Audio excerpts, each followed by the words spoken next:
Hello dear students, welcome to the first lecture of CA Inter Corporate Law. Now, before we begin with any particular topic, I would like to discuss the things that I require while you watch the lecture. Okay, in the previous video, I had discussed with you the procedure that we are going to follow, the steps that we will follow while discussing the topics, while covering a particular chapter. But I feel that it will be best if you write all that in your notebook. Okay, so these are the things that I will require while you watch the lecture. You should always have your main law book with you. Okay, I want your main law book with you while you watch the lecture. Even if we are discussing the questions from compiler, I still want the main law book to be with you for reference. Secondly, I would like you to have 3 colored marker pens, okay, or highlighter. One yellow color, other pink, and one green color marker. I am also going to use the same colors for highlighting the text. So it will be easy for you to, highlight along with me. And also when you sit to revise the chapter on your own, you will be able to recollect all the concepts because you have seen the same color coding on the screen, and you also have the same color coding in your book. So it will be very convenient, very easy for you to recall all the concepts. Thirdly, I would require 3 colored pens. One blue, red, and green. I am also going to use these 3 colors while highlighting the provisions, sections, or any word which I want. I will use these 3 colors only. Okay, so that again, it is convenient for you to identify what I have highlighted, and you can also highlight the same thing in your textbook, and it will help you during revision. Lastly, I will need a notebook. Okay, preferably a long book. All right. A notebook should always be with you while you watch the lecture, because we are not only going to write charts, but there are also other things which you may want to write, because there are many extra things that I'm going to tell you in the lecture itself. So in case you wish to take down those short notes, you want to write the pointers, or let's say that, we are writing these study steps and all. So I will require a proper long book always with you while watching the lecture. All right, students. So this is something which I require during the lecture.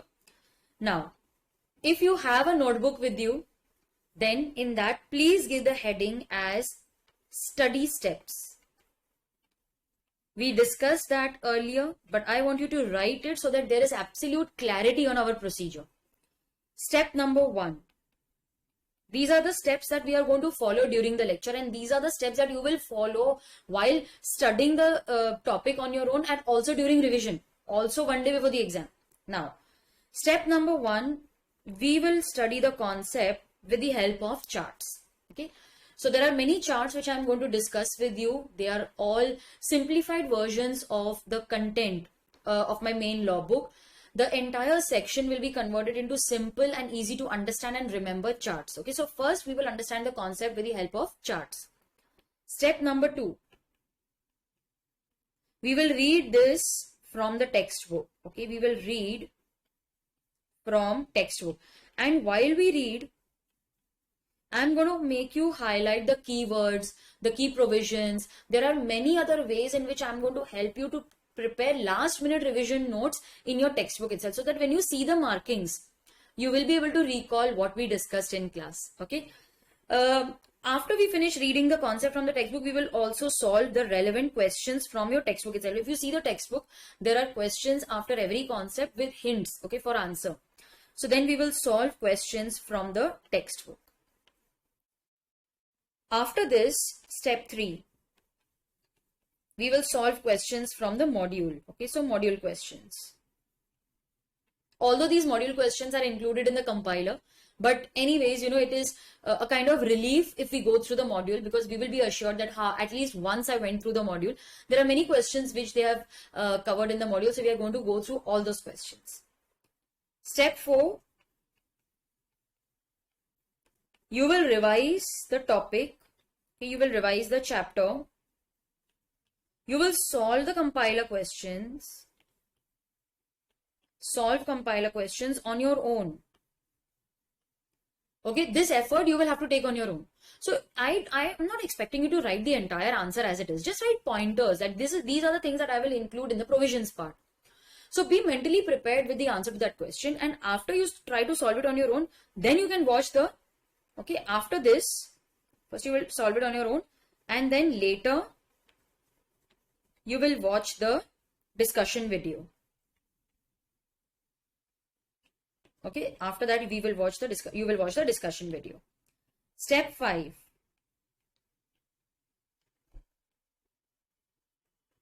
We will solve the MCQs. These are all simple MCQs, not the case-based MCQ, because for case-based MCQ, you will have to cover the entire syllabus first, because in the MCQs, the questions are very random. You know, one question will be from the first chapter, the second question will be from the fourth chapter. In the same case study, there are almost 3 to 5 questions. They can all be based on the same concept, or they may be from different concepts. So for solving the case-based MCQ, we need to cover the entire syllabus first. But I have discussion videos for the case-based questions also. So this is going to be my study plan and the study procedure, and you should have clarity on this study procedure right from the beginning. I don't want any confusion later. You will follow these steps while revision also. Okay, when you sit to revise, this is the exact way in which you will revise each and every chapter. All right. After this, I would also like to discuss how we will be reading the entire syllabus 5 times before the exam. So this is my 5 reading formula. Okay, 5 times reading formula. So this is my, I'll just shift this to the next page. That'll be better.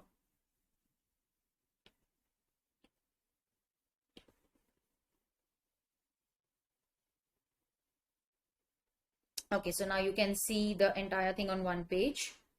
This is my 5 times reading formula. How is it even possible? Yes, it is. Wait and watch. First, we will study the concept with the help of charts. Okay, so this is the first time that we have gone through the provisions of that section. Then we will read it from the textbook. Okay, so reading from textbook.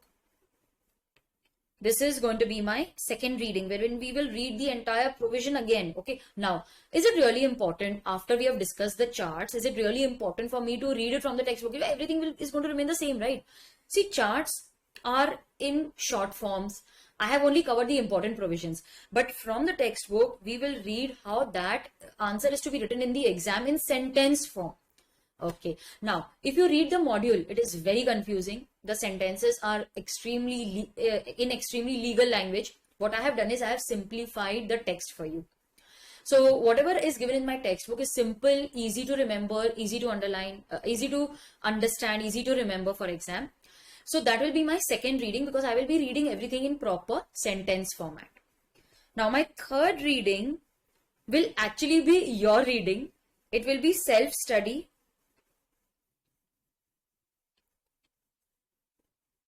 Before compiler questions. Okay.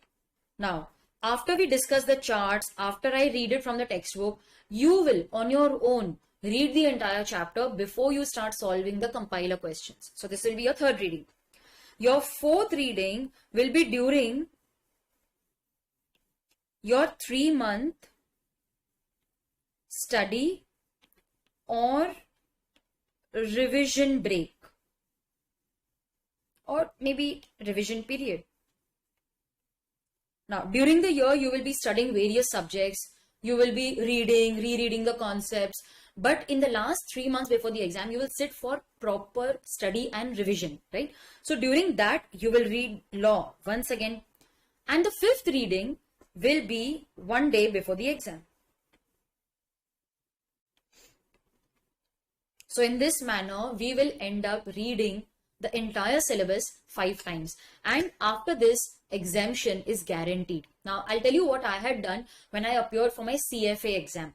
See, CFA exams are very tough. Okay, I had cleared level 1. After that, I did not continue, because there was some issue with the Indian. There was some dispute actually between the Indian and the American CFA institute. So for maybe a year or two, they were not conducting exams in India. although all that got resorted to, but after that I did not continue my CFA level 2 and 3.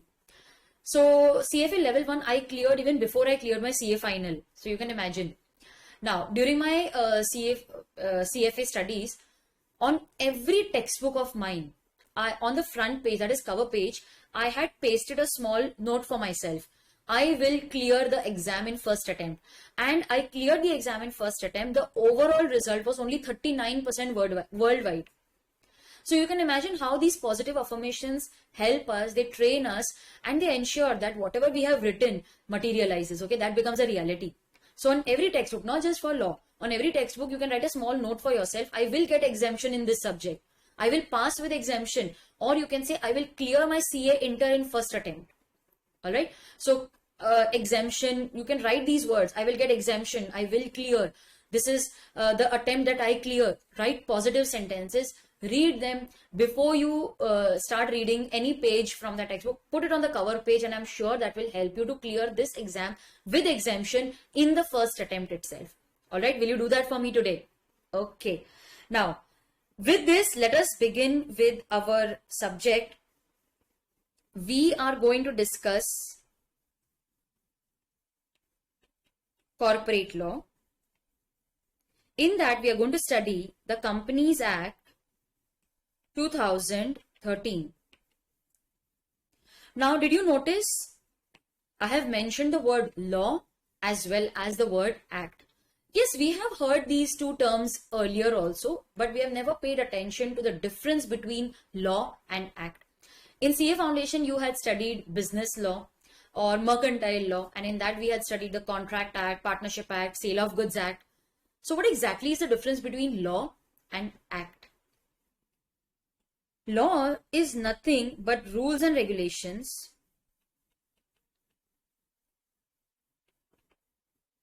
governing society and citizens. You need not write all this because it's not going to be asked in the exam. This is just for our knowledge. So corporate law, I'm just covering law, not even the word corporate. Law are basically the rules and regulations which are governing a society and its citizens. So basically laws are made for the social welfare of the society, for the betterment of the society. Like we have laws for driving, we have for maintaining cleanliness in the society. There are rules everywhere. In fact, for every code of conduct, there is some rule or the other. You have to follow those rules because we cannot allow people to live in a society without following any rules. Yes. So laws are basically very general. They are wide in term. What we are discussing is the corporate law. As the word suggests, these are laws which are applicable to organizations, companies, businesses. Okay. These laws are applicable to companies, organizations, and businesses. So law again is a wide term. It is a very general term. Corporate law is law which applies to companies, organizations, businesses. Now again, this is very general. Like, we have prescribed what is to be done. All right. So law basically prescribes what is to be done. So these are rules, like you have to file a form with ROC. But which form? What is the form number? That is given in the Act. So what is to be done? Those rules and regulations are given in law. But how it is to be done? What is the procedure? What is the method? That is given in the Act. So Act is very specific. It covers the entire procedure in detail. Okay, how it is to be done, that is given in the Act. So Companies Act basically tells us whatever is written in the corporate law, how that is to be implemented, what are the procedures, what needs to be, and how it needs to be done. Okay, so what needs to be done is given in law, and how it needs to be done is given in the Act. Laws are generally regulated and they are enforced by a governing authority. See, you and I can't make laws. I can't tell you, you are living in my society, this is my law. They are just basic rules. Law means something which is followed by many, not just your society people. So you and I can't make laws. Laws are made by the governing authority, maybe the municipal body, maybe the state or the center. So those laws are basically made by some governing authority. So we have laws like you have to keep the premises clean. There are laws if you there cause a lot of pollution, like companies, if they cause a lot of pollution, there are fines, there are penalties. So if there is law and you don't follow that law, of course there are going to be penalties imposed by that governing authority. Now what about an act? See, act requires the assent of the president. Only an act requires assent of the president. A law does not require assent or consent of the president. Okay. Law does not require consent of the president. Only an act requires the assent of the president. Now, what is the procedure and how does an act come into force? Okay. So the draft stage is known as the bill. Now, when the CA Institute had decided to change the scheme of learning, they did not just tell that this is the new scheme, you have to follow it. They invited deliberations from people. They invited their suggestions, like tell us, should we introduce this scheme? Are any changes required? So they invited suggestions from students, from the CA fraternity. Only after everything was assented, only then they introduced the new scheme.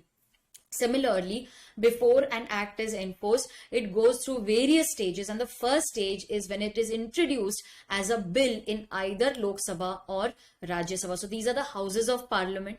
A bill has to go through various stages before it becomes an act of the parliament. So let me assume that I have introduced a bill in the Lok Sabha. Okay, can be introduced in either of the houses. I'm assuming that we have introduced in the Lok Sabha.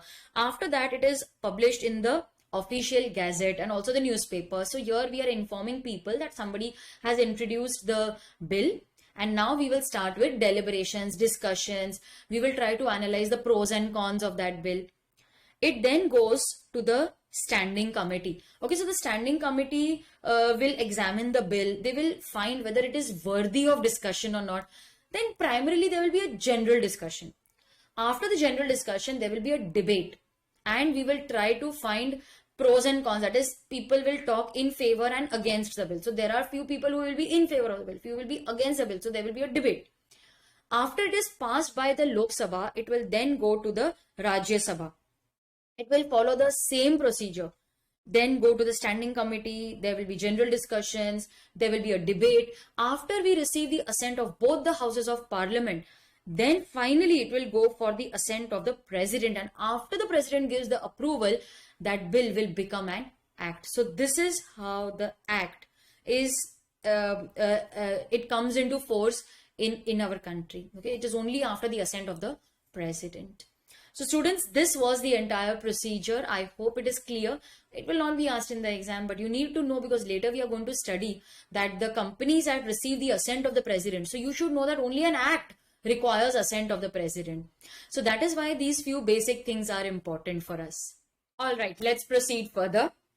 I have a friend named Lily, and she's a fashion designer. She wants to start her own business of manufacturing garments. So she has approached us, chartered accountants, for advice. Now she is confused. She doesn't know what kind of organization is suitable for her business. So we as chartered accountants have to advise her. So we ask her a few questions. Okay, Lily, do you want to do business alone as a proprietor? She said, alone means I'll have to manage everything. We say, yes, you'll have to manage everything. Or else you can also do business in partnership. But you will need to ask your friends or anyone who has the same idea as us. You can do business only with like-minded people. Okay, only like-minded people can come together for business as partners. She said, yes, I'll call my friends and ask whether they are interested in doing business with me. So she called 3 of her friends. Okay, she called her friends and she asked whether they would be interested in doing business with her. They said, yes, of course, why not? This is a very good opportunity for us. So Lily said that let's meet over lunch. Okay, so she said, yeah, they fixed a date and they all planned to meet for lunch and discuss the business idea. So Lily approached her friends, and Lily also invited us because she wanted us to explain the characteristics of different forms of organization so that she can help, she can decide which kind of organization is suitable for the business. So we as chartered accountants are now going to advise her. All right. So we tell Lily and her friends that, see, there are 3 forms of organizations in which you can do business. Now, why are we studying all this? We need to study the Companies Act 2013, corporate law. We are studying something in the form of a story. My dear students, before studying the Companies Act 2013, we need to be convinced whether the company form of business is the right kind of organization. So in case we want to advise, we want to advise our clients, so we need to be first convinced what are the characteristics of a company. We should be able to compare and tell them that, see, these are the characteristics, and we should also be able to convince them whether company is a suitable form of organization or not. So after this example, we will conclude that yes, company has many advantages over the other forms of business. So stay patient. Now, you need not write all this in your notebook. It is just for discussion. So we sit with the friends, Lily and her friends, and we discuss and we advise them on the characteristics of these 3 types of organizations. So we start by discussing about a proprietor. Okay, so I have listed a few pointers and we are going to discuss on the basis of those points. In case of a proprietary business, tell me students, minimum number of members required are, we need just 1 member, ma'am. And what about maximum? Maximum also 1. So in case of a proprietary business, the single person is the whole and soul of that business. So he should be a very capable person in case he wants to run the business on his own. Okay, what about partnership? See, partnership requires minimum 2 members and we can have maximum 50. Now this maximum limit was never given in the Partnership Act. It was always given in the Companies Act. This was given under section 464 of the Companies Act, that in case of an association, if the number of persons exceeds 50, then it needs to be incorporated as a company, failing which it would be considered as an illegal association having no standing in the eyes of law. So if you are an association carrying on profitable business, then in case the number of members exceeds 50, you need to immediately register yourself as a company. Otherwise, you will be considered as an illegal association. So we can have maximum 50 partners in a profit-making partnership business. If it is exceeding 50, you need to immediately convert your partnership into a company. Okay, if I talk about private company, all right. Now she doesn't want to do business alone. So OPC is out of the question. And traditionally, all the provisions were made keeping in mind the only 2 kinds of company, private and public. Even today, the provisions applicable to private company automatically apply to OPC. So basic classification is always private and public company. So let's talk about a public company. All right. In case of a private company, minimum 2 members, maximum we can have 200. In case of a public company, we need minimum 7 members and maximum, there's no limit, unlimited. Okay, there's no limit. So I think this is a very good form of organization if you want to raise more capital, because there is no limit to the amount of capital that can be raised in case of a public company. There is no limit on the number of members. All right. But there are only these 4 friends, na? They can't start a public company because they need minimum 7. So we'll have to advise them accordingly. All right. What about the capital contribution? How much can you raise in a proprietary business? It's very low. It's low. What about partnership? Yeah, medium. How much money will these 50 people bring, right? So the amount of money that we can raise is medium. What about a company? Yeah, company can raise a high amount of money because there are 200 members in a private company. There is no limit in case of a public company. So yes, they can raise a lot of capital to run the business. What is this capital known as? Just for our knowledge. This is known as proprietor's capital. Okay. In case of partnership, it's known as partner's capital. And in case of company, it is known as share capital. Now let us discuss something about share capital. We are advising them to start a business. So we'll tell them that, see, you'll have to contribute money. So they have decided that each of us will contribute rupees 1 lakh. Okay. Now they have all contributed rupees 4 lakh. This is known as capital. Okay, this is capital. Capital is the aggregate amount. Now, Lily wants to know that out of this 4 lakh, how much is her money? What is her share? So we tell her that, see, out of the 4 lakhs, you have a share of 1 lakh. Okay, that is your share. हिस्सा बोलते हैं ना हिंदी में. So each of them has a share of 1 lakh. Not a share doesn't mean the value of a share. Share means their part in that capital. Okay. Now, when I divide this capital into the smallest unit, that is known as a share. That is why it is called as share capital. So what is the meaning of share capital? Exactly, it means what is my share in the capital of the company, and the smallest unit into which it is broken down is known as share. Okay. The share capital is actually a word which shows aggregate. It shows the total amount. But if I want to talk about the smallest unit, then I call it only share. I don't use the word capital because capital always shows me aggregate. So what is my share? What is the smallest unit into which it is divided? That is share. So yes, then we will discuss later on that each share has a face value. Okay, that is a value of per share. So that will determine the amount of money that you are bringing in. What are the shares that you will get? So that we will study later. So they want to know what is their share in the capital of the company. All right. So that is their share capital. What are these owners known as? They are known as proprietor here. In case of a proprietor, they are known as a proprietor. In case of partnership, they are known as partners. And in case of a company, they are known as shareholders.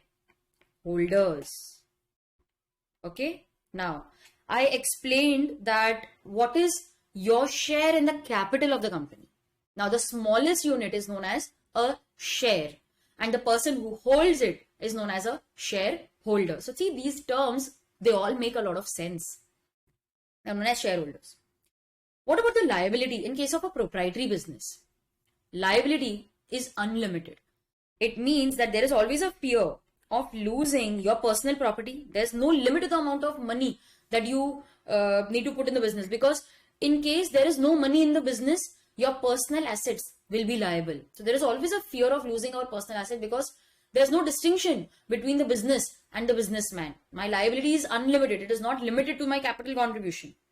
In case of partnership business, it is joint, several, and unlimited. Joint means we are jointly liable. Severally, we are liable not only for our share but also for share of others. And yes, there is no limit to the amount of liability. It is unlimited. So I am liable jointly, okay, individually, but I am also liable together, severally. So I am liable not only for my share but also for the share of others. So if he is not able to pay, I will have to pay. So, and also over here, the liability is unlimited. It means my personal assets are also liable. In case of company, this is the best feature. I'll write it in red because it's the best feature. The liability is limited. It may be limited by share, or it may be limited by guarantee. Limited by shares means, let us discuss over here. So let's say that each of them has contributed rupees 1 lakh. Let's say that the value per share is 10 rupees. That is the face value per share. So they will each get 10,000 shares of face value 10. Okay, so 1 lakh. Now, face value, it means this is the maximum amount per share that they will be responsible for, that they will be liable for. Now, let's say out of this face value of 10, they have paid 6 rupees. So what is their liability per share? It's only 4 rupees. This is their liability. But can I tell them, no, the business doesn't have money. Why are you paying only 4 rupees? Give us 6 rupees instead. No. You can now claim only 4 rupees. That is the balance. Okay. This is their liability. The balance of rupees 4 is the liability. Okay. So we have already received 6 rupees. we can call only 4 rupees from them. Total, we can ask for only 10 rupees per share because their liability is limited. We cannot tell them to give more. This amount can be called up anytime during the lifetime or at the time of winding up of the company. But what is the meaning of company wherein your liability is limited by guarantee? Now over here, liability limited by guarantee means the amount that these members have promised to contribute at the time of winding up of the company. So how much are you going to contribute? So Mr. X says I will contribute 1 lakh. Y says I will contribute 2 lakhs. Z says I will contribute 50,000. We are telling them pakka, guaranteed. Na? They are saying yes, we will contribute that much money.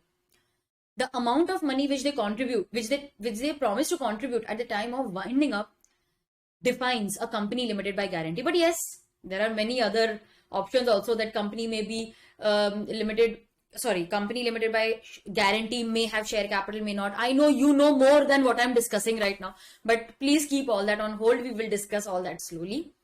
So yes, you can have company limited by guarantee. What about separate legal entity? There's no separate legal entity over here. No, there's no separate legal entity. There is no distinction between business and businessman. All right. So we are liable for the acts of the business. Business is liable for the personal acts of that proprietor. Here also there is no separate legal status. There's no distinction between business and businessman. Partnership and partners. But yes, this is the best feature of a company, separate legal identity. In CA Foundation, we had discussed a case law, Salomon versus Salomon and Company. Yes. So business is different from the businessman. Business is different from the person who has formed the business.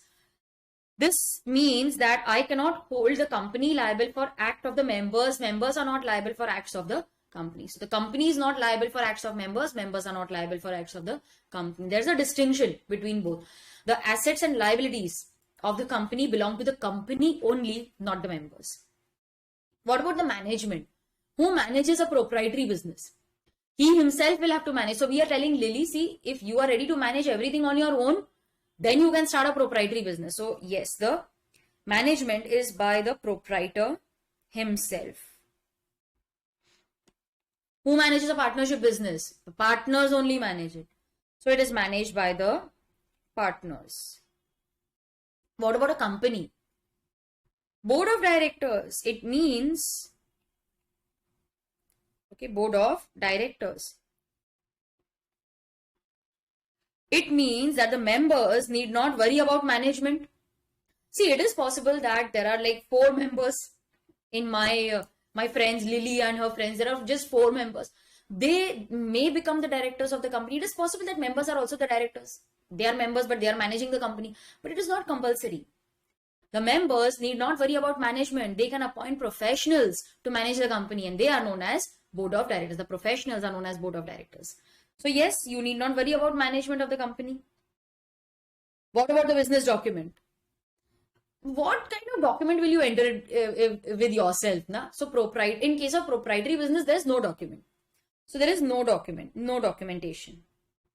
In case of partnership, yes, we may have a partnership deed.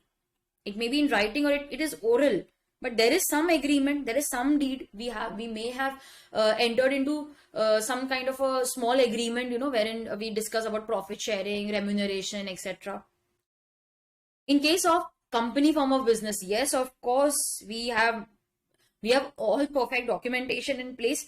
So we have the memorandum of association and articles of association. The memorandum actually defines the scope of power of the company. Scope means what is the company authorized to do. So it determines the scope of power. Company kya kaam kar sakti hai. Okay. So what is the company authorized to do? So I'll write it over here. What? What is discussed in the memorandum and how it is to be done. What is the procedure? What are the rules? What are the regulations that is given in the article? So articles basically are the internal rules and regulations of the company. Basically the procedures, how that work is to be done. See, I have the power to borrow, but are there any restrictions and how it is to be done? That is mentioned in the articles. So these 2 documents are compulsory. Without these 2 documents, you cannot incorporate a company. Is there any effect of death or insolvency on these type of businesses? In case of proprietary business, yes, it comes to an end. Unless, of course, through inheritance, your son is managing or somebody else is managing. But yes, it ends. And it is affected. In case of partnership, of course, there is dissolution. It may be of the partnership or it may be of the firm. In case of death, there may be dissolution of partnership, there may be dissolution of the firm. So in case, let's say there are only two partners, one partner dies, the firm dissolves. So insanity, insolvency, in death, these are all grounds for dissolution. What about company? Company is not affected by death, insolvency, insanity of members. The company is separate and distinct from the members who have formed it. There is no effect on this. Okay, no effect. Members may come, members may go, but the company continues till it is wound up. This is nothing but perpetual succession. Yes or no? Yes. So death, insolvency, insanity of members does not affect the continuance of the business. Since it is brought into existence by operation of law, it comes to an end also by operation of law. It doesn't die a natural death. It's not affected by the insolvency, insanity of the members. I think this is a very good feature of a company. Now let us try to conclude something. So now my friends want a conclusion. They have understood all the features of these three types of organizations. Now we need to conclude whether the company form of business or a partnership is suitable for them. So we are trying to highlight the best features. Okay. Now in case of company, there is no limit on the number of members, and even then in case of private company, the members can go up to 200. The amount that can be raised from them is very high. The liability is limited as compared to the other forms of business, which is again a wonderful feature for any kind of business organization. There is separate legal entity. You need not worry about management. It can be managed by board of directors who are professionals in managing the company and the business. There is proper documentation. So in case of dispute, we can always refer these documents. Plus, these documents make the business more organized, structured. There's no effect on death, insolvency, insanity of members. So the business can continue till it is wound up. So I think if we compare all these three organizations, company form of organization outshines all. I think it is one of the best. There's only one drawback which I always feel in case of a company is that there is a lot of filing, documentation, audit needs to be done. There are certain expenses which you have to incur. So there is a lot of compliance. Okay, there is a lot of compliance which you need to follow. There's no flexibility. Those are a few downsides of a company. That is what I feel. And I think most of the people who are doing business in case of company will agree with that there is a lot of documentation, there are a lot of compliances, there is a lot of filing, there are many expenses which you need to incur because you're a company. But then there are so many other benefits also as compared to the other form of business. So then I think my friend Lily is now convinced that company form of business is suitable for her kind of business. All right, so I think we were able to convince her, and through this we are also convinced. Before we study that, we should also be convinced that yes, there are many advantages of doing business in a company. I'll give you my personal example. When I started my business of these online lectures, so I had an option of either going in for partnership or a company form of business. I also had an option of LLP, but I don't know, I chose a company form of business because whenever you tell any person that, I am running a company, automatically in their mind, they will start thinking it's an organized, structured form of business with all the compliances in place. You go to any bank or you go to any foreign client, they will trust a company more than other forms of businesses. Why? Because every document is now available on the website of MCA. If they want, they can download any document. So there is a lot of transparency. There is a lot of trust as far as a company is concerned. Even one of my friends was telling that, he's in the business of software. So he said that whenever I approach a foreign client and I tell them that I'm a company form of business, they start trusting me more. They immediately feel that I will be a more organized form of business. So that is the impression which we can give to our creditors or to our customers in case we incorporate a company. Okay, so I think I'm now totally convinced that a company form of business is a good way of running our business. Have you ever wondered what is the meaning of the word company? Have you wondered? Do you know? The word company is actually made by joining two different words. Okay, it is again based on two Latin words, com and pani. Okay, so the word com means with or together, and the word pani means bread. Bread? Are we are we in some cooking class? No. Bread. Now, when my friend Lily wanted to discuss business with her friends, what did she tell them? Let's meet for lunch and I'll discuss my business idea with you. Yes? So this is what would happen in the leisurely past also. Why am I using the word leisurely past? Because that time the size of business was small and people had a lot of time, to discuss these things. So in the leisurely past, businessmen would take advantage of social gathering. They would meet together, like, if it's a small town, so there's a festival like a mela. Okay, there is a festival, and all these business community or businessmen would come and discuss business over a meal. That gave rise to the concept of a company. So company means to come together and to discuss business over a meal. Okay, it's a meal. Now, even today, whenever we want to discuss anything with our friend, or you want to discuss any business idea, you call your friend, let's meet for a cup of coffee, I need to discuss something with you. So even today, discussions do happen over a meal.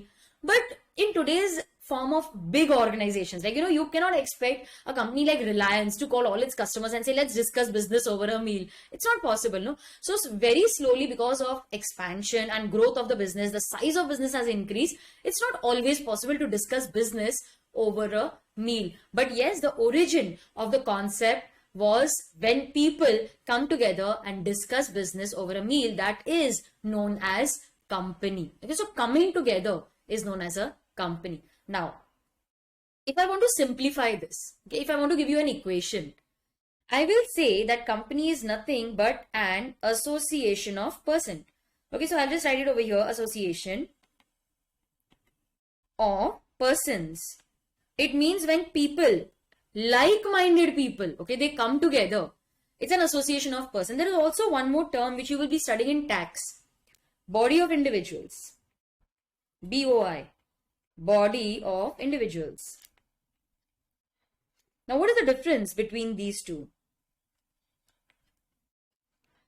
The word person over here includes natural person. It means a living person, someone who takes birth. It also includes an artificial person. Okay, the word person, just a minute. The word person includes both natural as well as artificial. Artificial is nothing but your body corporate, yes? Natural and artificial both are included here. But in case of a body of individuals, we include only natural persons. Okay, natural. Individual means someone who is living. So only natural can form a body of individuals. But association of persons can be formed by natural or artificial, or maybe a combination of natural and artificial persons. So even a company can incorporate another company. Alright, I'll just erase this. This is no longer relevant for my discussion. So is every association of person a company? No. When these people come together having a common object in mind, okay, having common object,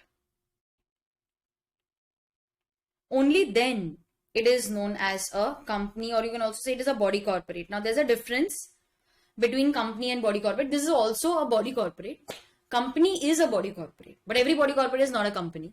We'll be discussing that in the next video when we discuss the definitions. I'll explain the difference between company and body corporate. Now, so association of persons having some common object, when they come together, then it forms a company.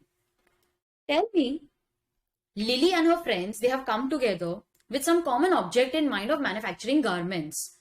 Can they say, I am a company, I need all the benefits of the company or the privileges of a company? Does anybody know that you have been, you are calling yourself as a company? Can you yourself say that I'm a company, I want all the privileges? Law says that now that you are coming into an organized structure of business, there is one more procedure. You need to register yourself with the registrar of companies. Okay, so we need to also register. Okay, where will we register? We will register the business with ROC. Okay, so an association of persons having common object, when it gets itself registered, then yes, you can say that this is a company. Okay, this now forms a company. So what is a company? It's an association of persons, just zoom in, having common object, when registered becomes a company. So now you can say that the company is formed or it is incorporated by the operation of law. It comes into existence by the operation of law through this method. Through registration, you are incorporating, you are bringing the company into existence. All right, students. So this was something about company. You want to write this? You can pause the video anytime you want. All right. Now, let us proceed. I will require your textbook now. As I mentioned earlier, your textbook should always be with you while watching the lectures. So I'll need the textbook now. Okay, let us start reading. Let us start highlighting the important words, terms, the key words, so that it helps us in the exam. Now, will they ask all this? Like, will they really ask why was this act introduced? What is the preamble? I don't think they will ask you, but if you're studying the act, you need to know some basics. Later, I'm also going to show you the Bare Act, how are the sections arranged, what are rules, etc. We're going to see all that. So it is going to be very interesting and very practical actually. Now, our first chapter is a preliminary chapter wherein we will study section 1 and section 2. Section 1, it gives the short title, the extent, commencement and application. Section 2 is basically the definitions, okay? So that we are going to study subsequently. So in preliminary chapter, we are going to study section 1 and section 2, okay?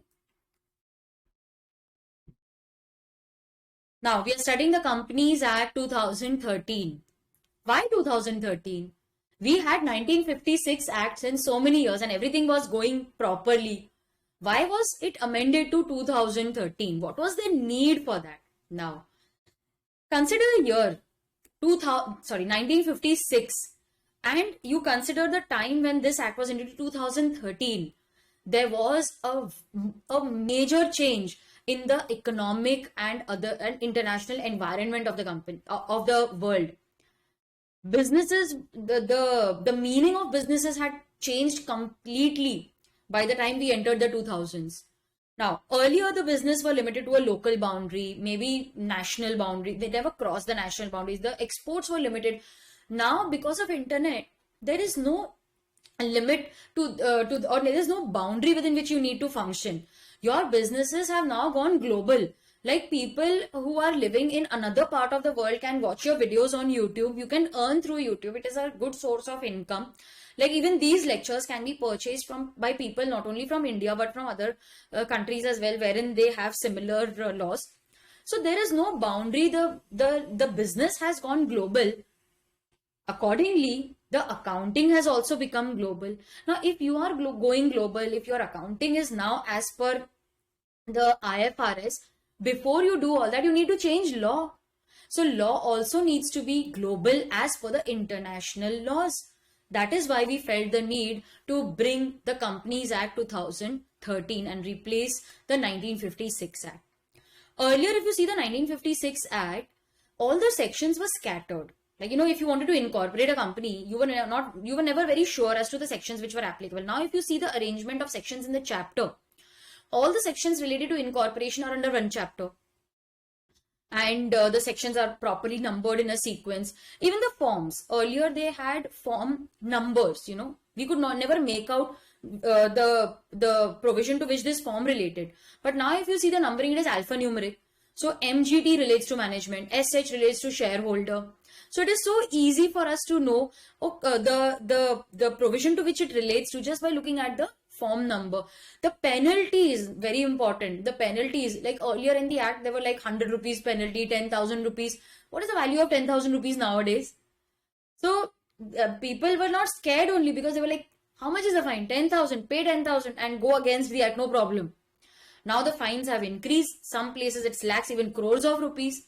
There is imprisonment also. So there are so many reasons which required which we felt the need for amendment in that act. And yes, 2013 act was a welcome move, but there was a lot of confusion for many years because there were so many amendments. Even today, there are constant amendments which take place in the Companies Act, and it's now a part of learning. So even we have got used to it.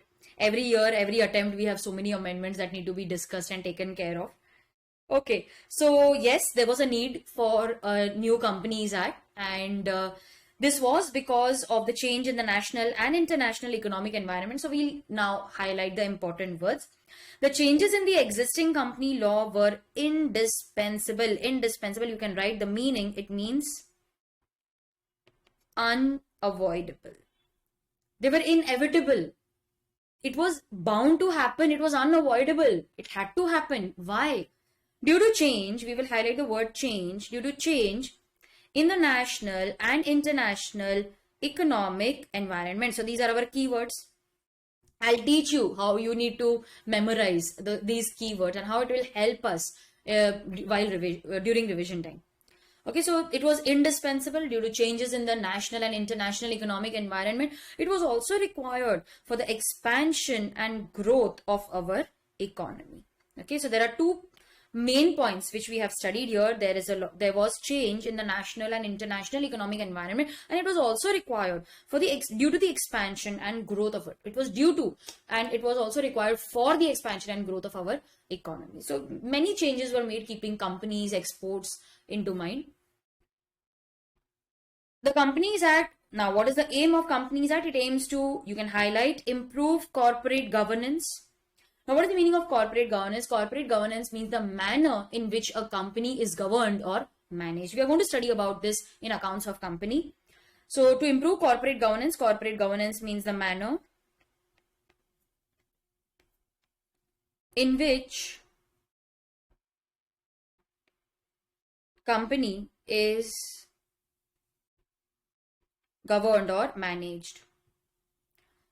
The aim of 2013 Act has always been transparency. So they want to ensure that there is a lot of transparency. Transparency means that the members are aware of the activities of the company. So in order to encourage that, through corporate governance, we have asked the companies to make a lot of disclosures, like you need to form various committees. Okay, you need to inform the members as to the number of board meetings that were held in the company. When was the annual general meeting held? What are the different committees? What is the code of conduct? Are there independent directors in the company? So there was a lot of disclosure which was required. And yes, these things were implemented for better governance or for better management of the company. So in this manner, we have tried to ensure that the company is managed in the best interest of the members. It has aimed to simplify regulations. I don't think they have managed to do that. There's a lot of confusion.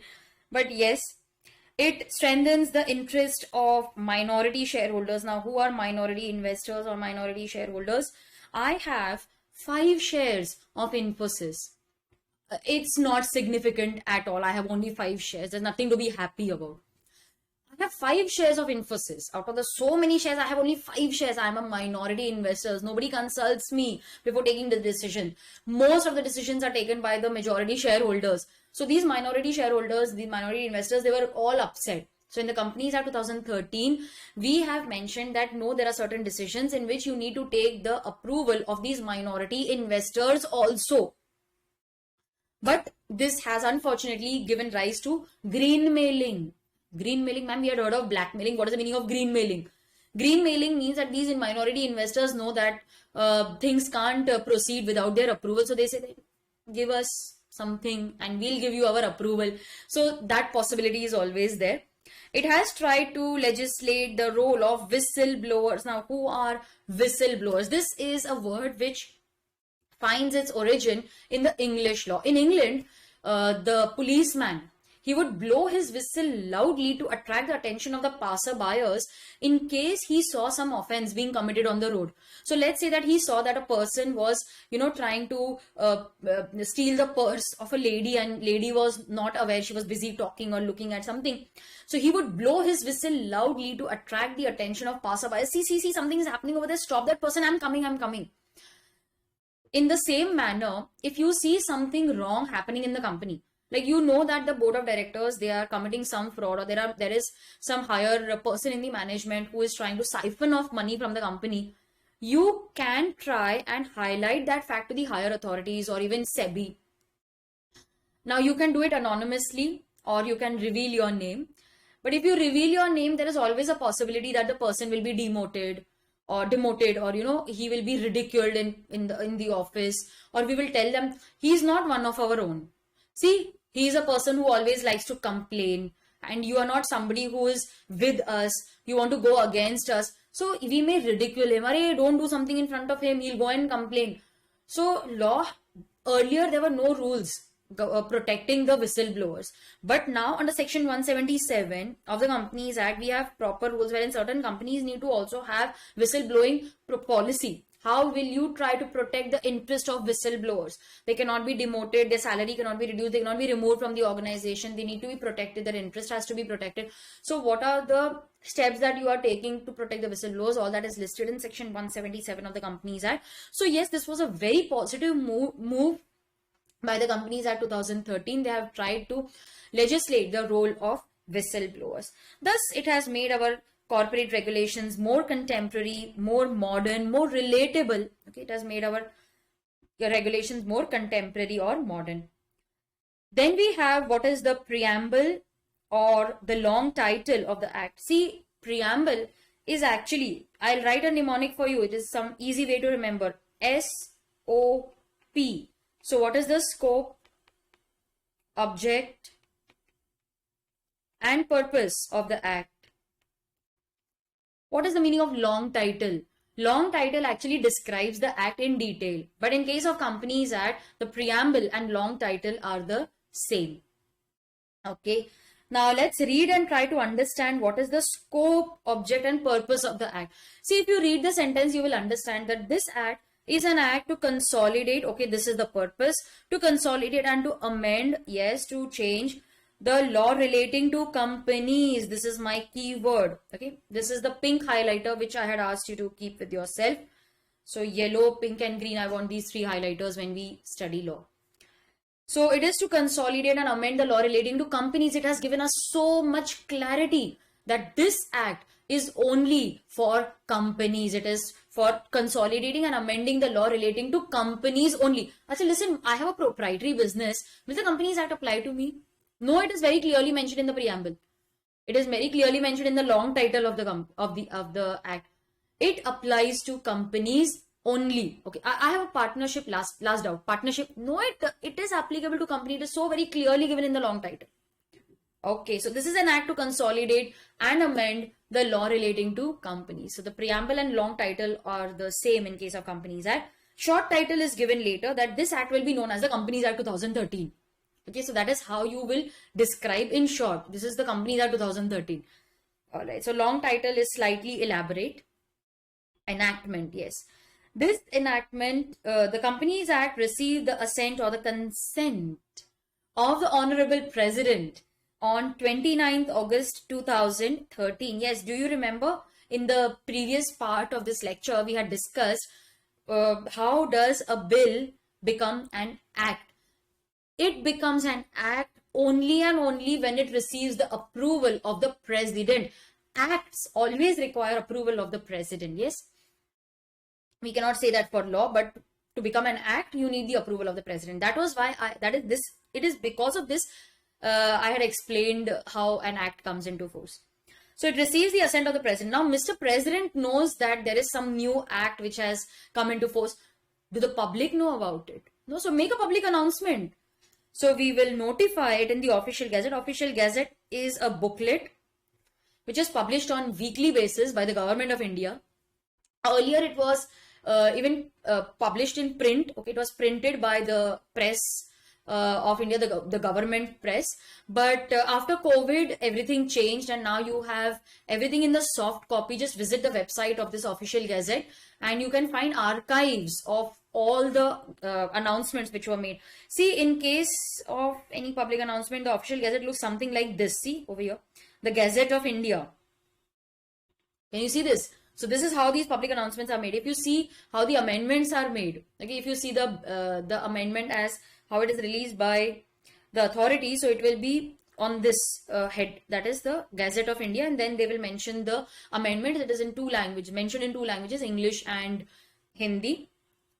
So yes, this is the Gazette of India. This is how the announcement is made in the official gazette. It's a booklet which is published on a weekly basis by the government of India, and all the archives are also available online. It was notified in the official gazette on 30th August 2013. So the act actually comes into force on 30th August, the day on which it was notified in the official gazette. Students, we can write over here that I have left space also. Section 1, which we are going to study next. Section 1, it was notified immediately. Okay, it was notified immediately on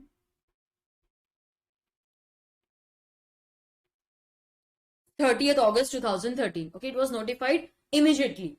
But there were other sections which came into force on various other dates. Like section 2, it came into force on 12th of September 2013.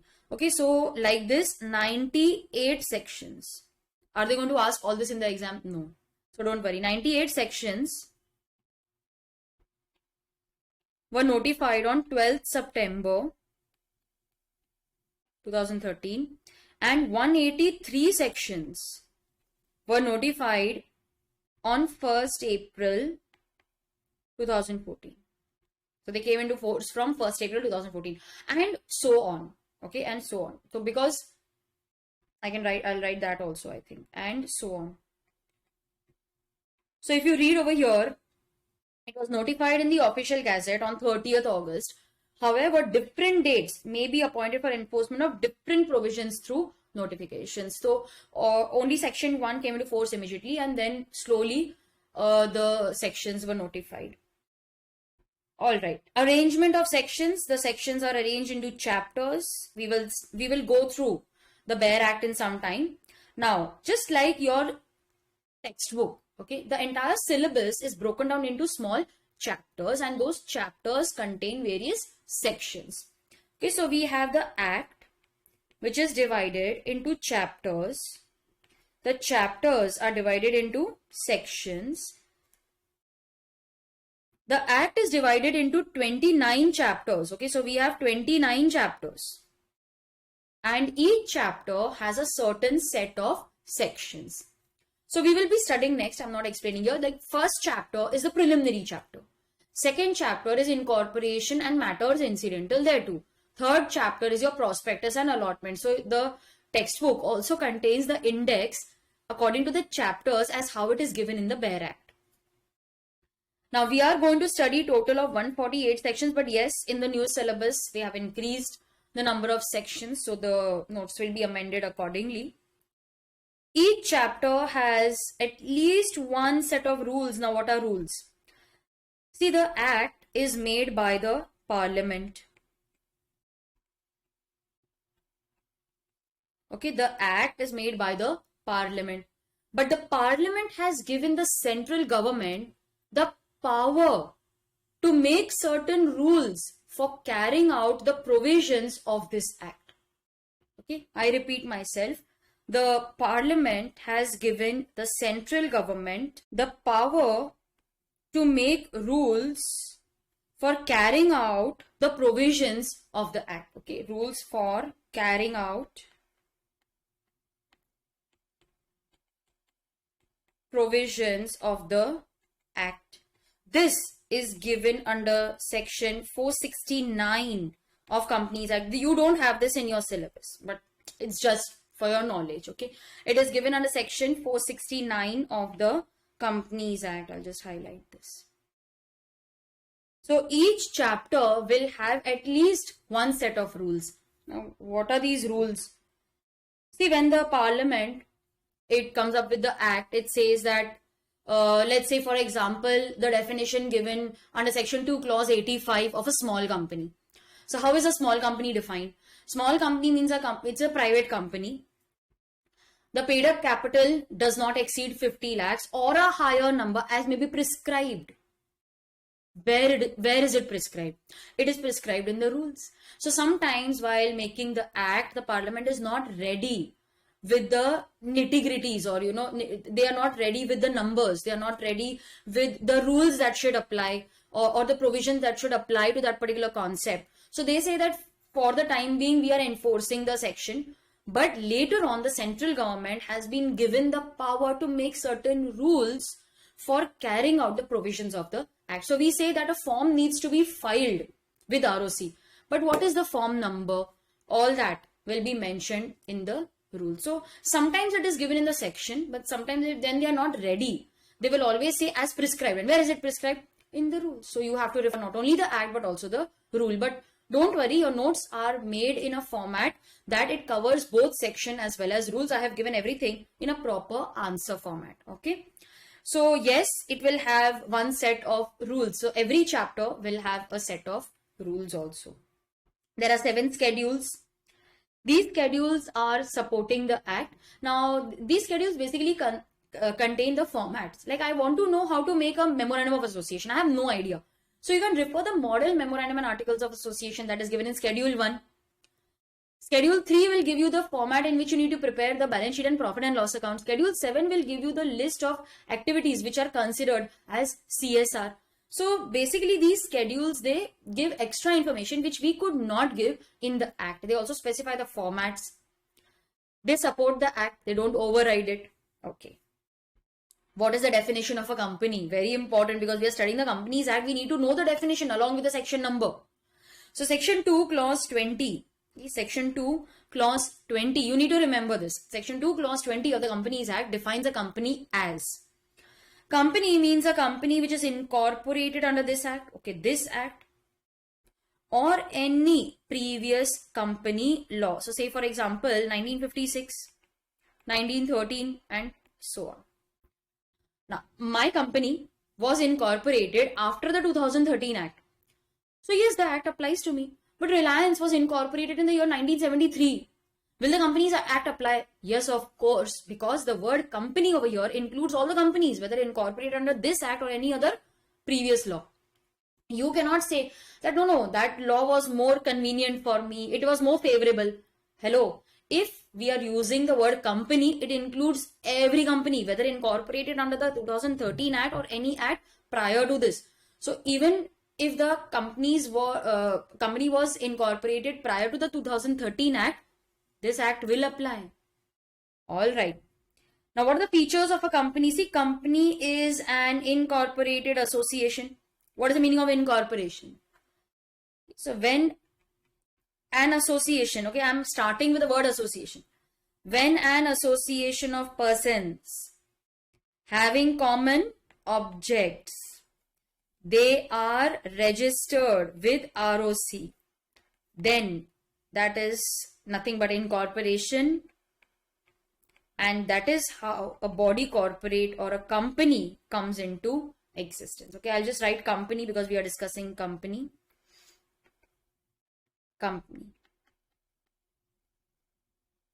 So what is company? Company is an incorporated association. Why incorporated? Because company is not a living person.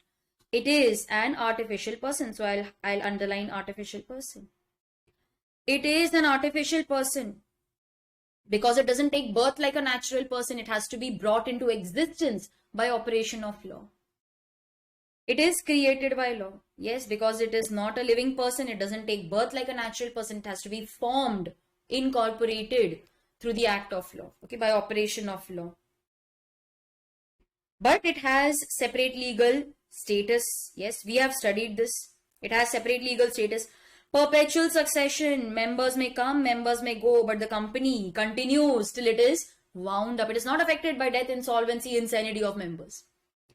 It has a common seal, but if any, because after the 2015 amendment, okay, after the amendment in 2015, affixing of common seal is not mandatory. It's not compulsory. Why? Do you know the reason why? I'll tell you. Now, in earlier times, the kings, monarchs, they were not well educated, or they were not educated at all. Why? Because they were always busy learning the art of war. Like, take for example, Akbar. He was a great king, but he could not read and write because from a very early age, he was sent on the war front. So he was trained to fight a war, and he was not trained in learning or, going to school, etc. So because these kings, they were not educated, they could not sign the documents. So what they would do, they would just print their ring, okay? They would just put an impression of their ring on the paper, and that was considered as the seal, okay? So they would just press their finger ring on the paper, and that was considered to be a seal and signature of the king.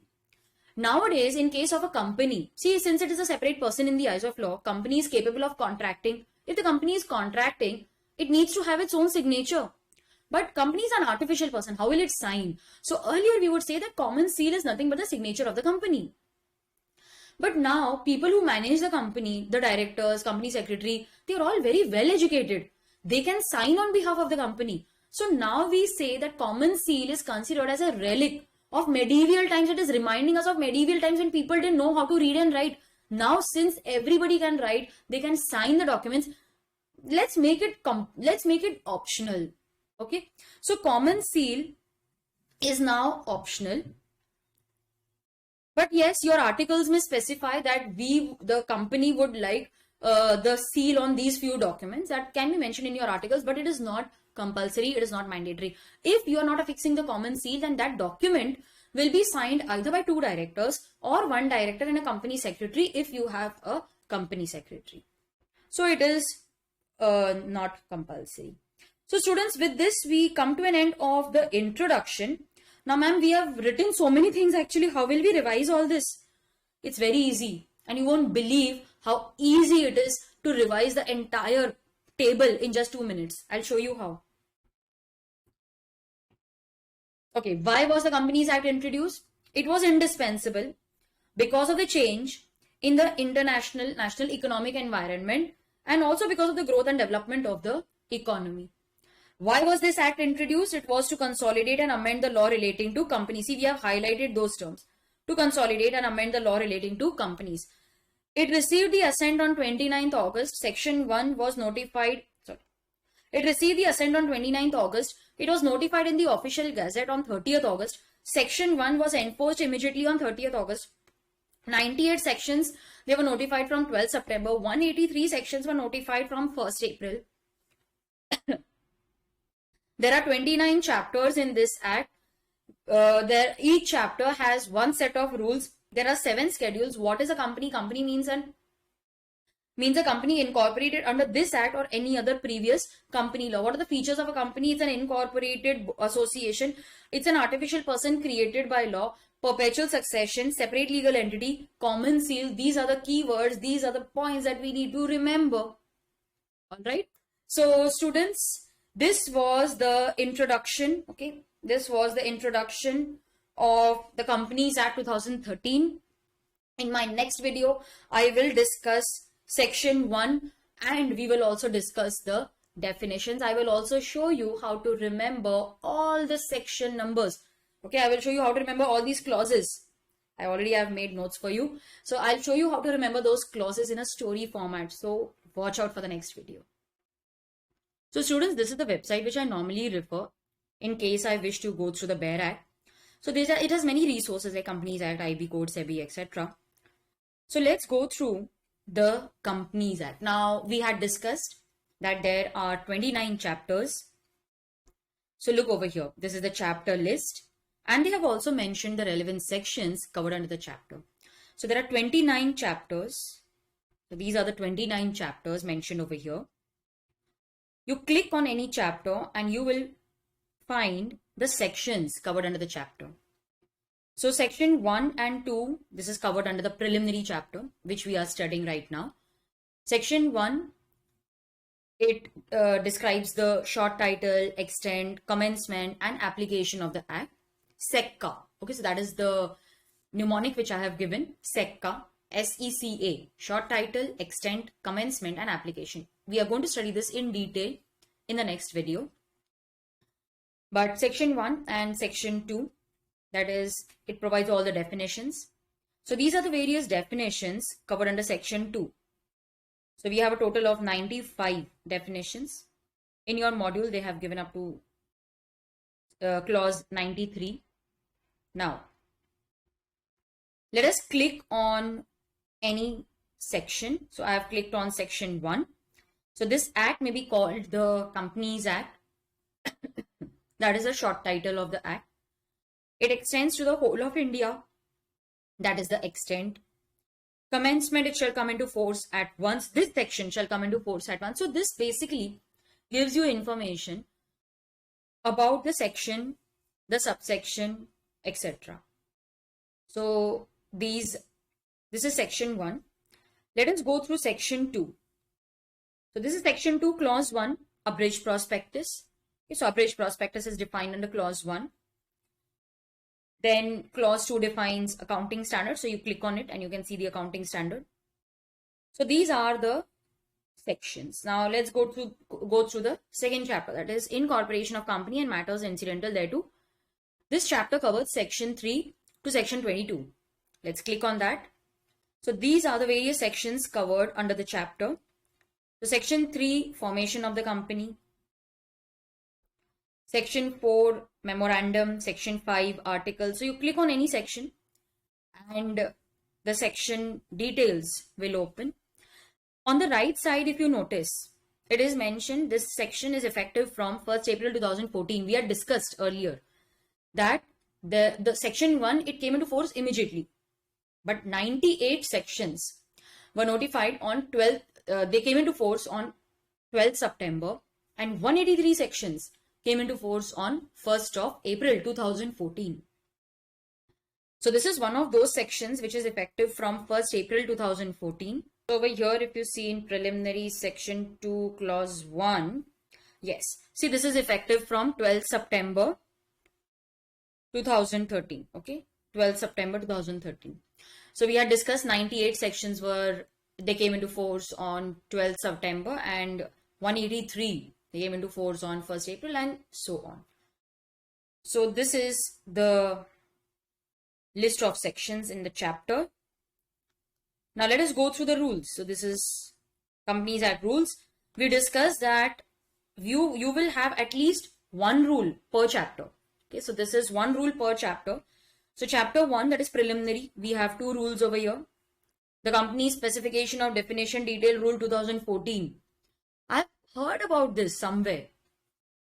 Do you remember when we were studying the definition of small company? It was mentioned that the paid up capital should not exceed 50 lakhs or a higher limit as may be specified. So where is that higher limit specified? Where is it prescribed? It is prescribed in the rules. So let us go through that rule. And over here we have rule 2. See over here. Okay. So for the purpose of sub clause 1 and 2 of clause 85 of section 2, the paid up capital and turnover shall not exceed rupees 4 crore and 40 crore respectively. Earlier it was 2 crore and 20 crore. Very recently they have also amended. So now it is 4 crore and 40 crore. So earlier we had studied 2 crore and 20 crore. It has now changed to 4 crore and 40 crores. So that prescribed word indicates that we now need to refer the rules. So where is it prescribed? It is prescribed in the rule. So this is rule 2. Okay. Then we have 29 chapters. So we must have at least one rule per chapter. So see, there are so many rules. So there are 29 chapters. And there are rules for every chapter. See, this is the last 29th chapter and there are 2 rules for that chapter.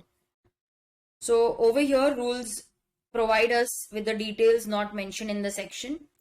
The section actually comes into force by the parliament. So the act is made by the parliament, but the parliament has given the central government the power to make rules for carrying out the provisions of the act. We had discussed section 469 of the Companies Act. It has given central government the power to make rules for carrying out the provisions of the act. So those rules are mentioned over here. We also have a list of schedules. See this, there are 7 schedules in the Companies Act 2013. So this is the list of the various schedules. So we have Schedule 1, which provides us the model memorandum and articles of association, section 4 and section 5. Section 4 memorandum, section 5 articles. So if you click on the schedule, it will show the model memorandum and articles. So if you are not sure how a memorandum is to be made, so see this is the first line, second, third. This is how they have given a guideline on how to prepare the memorandum and articles of the company. Let's go through Schedule 3. This provides details of on how to prepare balance sheet and profit and loss account.